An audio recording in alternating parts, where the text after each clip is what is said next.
Okay, so my presentation is going to revolve around fantasy football.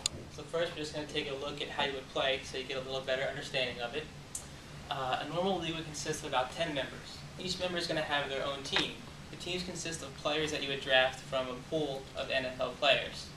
So what you would do is you would take your team, you would play another league member head-to-head.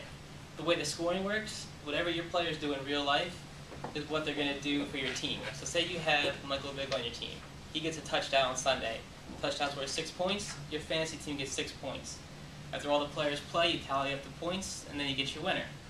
And you're going to do this every week until you get your fantasy Super Bowl champion, just like in the real league. Now, I started playing back in 1996 when I was 10 years old. Back then, you had to keep score by using the newspaper on Monday morning. You check the box score, you tally up the points, it's a long process.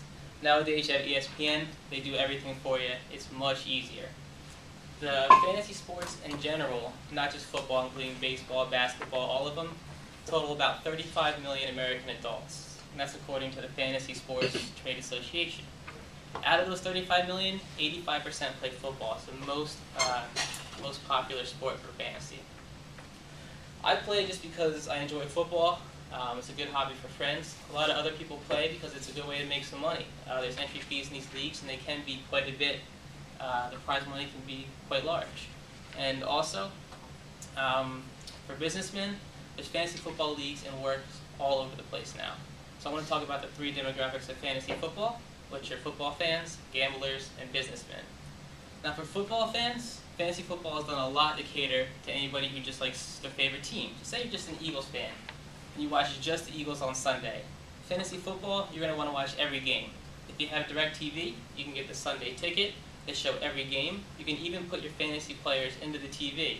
Whenever they score a touchdown, it'll pop up like a little notification right on the screen. Say if you have Comcast or Verizon, you can get the Red Zone, where they show every game. They show every scoring play from every game. Whenever you get within 20 yards of the end zone, they'll switch to that game. And they'll also show random statistics, how many yards your players have, who has the most touchdowns while the games are in progress. There's also many different styles of fantasy leagues. The one style is called the Dynasty League. It actually simulates a real NFL franchise. What you do is you draft your team like normal. When the season's over, instead of starting over, you're going to keep the same exact team, but you're going to draft only NFL rookies, just like the real teams do. So you have to decide who to cut, who to keep. It's almost like you're the owner of the franchise. You'd be like the Jerry Jones of fantasy sports, so to say. Two main goals of your franchise: win a Super Bowl and to make a profit. Same goals are in fantasy, except when you're making a profit, what you're really doing is gambling. Last year I actually got pretty lucky. I ended up making about $3,000 in fantasy football. I joined 2 leagues. There's a $150 entry fee, which has been about the natural average for entry fees. Grand prize for each league was $1,500. I got very lucky and managed to win them both.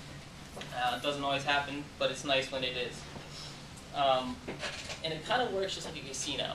You have poker and craps, there's different odds, there's different strategies. You ever seen the books, Poker for Dummies? Same thing for fantasy football. They have premium websites, they have magazines, they have books. They give you all kind of drafting strategies. What should you draft first, a running back or a receiver? Who are some sleeper picks? Who's overvalued? Even when the season continues, they still have more information. Say you have 4 running backs, you need to determine who to start, because you can only play 2. They'll tell you. They actually analyze the game tapes and show you who has the best matchup. And that itself is about a 40-hour-a-week job.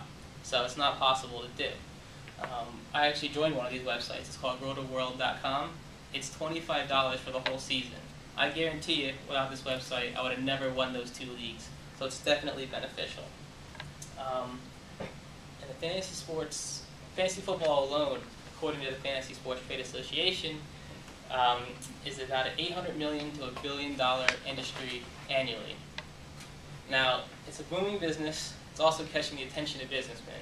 Every year, Wall Street has this lucrative competition where they have a total purse of $1 million for the fantasy champion.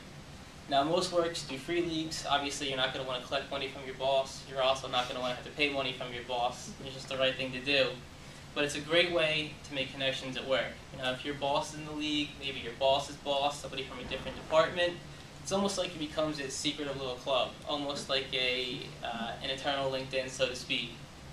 In my work, I'm in a league. some of the best conversations I have with my boss when we're just talking about the league, we're blowing off some steam.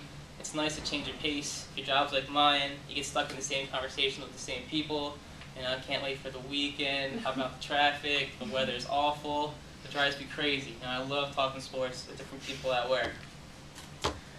So now, we talked about the 3 demographics of fantasy football, so let's just take a quick look at what we've learned. Fantasy football appeals to the average fan because you can simulate a real NFL franchise. It also appeals to the average gambler because it's near $1 billion industry. And also, being a fantasy football pool at your work is a great way to make some connections in business. So, thank you for listening, and I hope maybe sometime soon you'll actually join a fantasy league. Thank you.